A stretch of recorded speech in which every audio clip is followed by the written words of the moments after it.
Vilks kozos. Senajos laikos vilks izdzierds pie vīna saimnieka, ka tur būšūt kozas. Nevīnam neredzot izbejs aizgojis iz kozu uztabu i paleidz zam gultis. Te sabraukuši kozinīki i apsāduši ap goldu.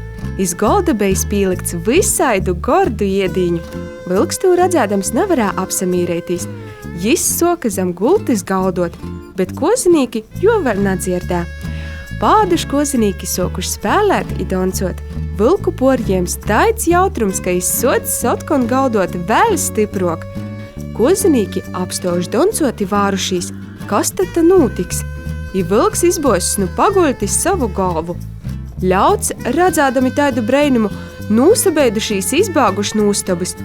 Tad vilks dagojis pi golda i iedz gordumu, cik viņ varējis. Paiedz i smīdamīs aizgojis.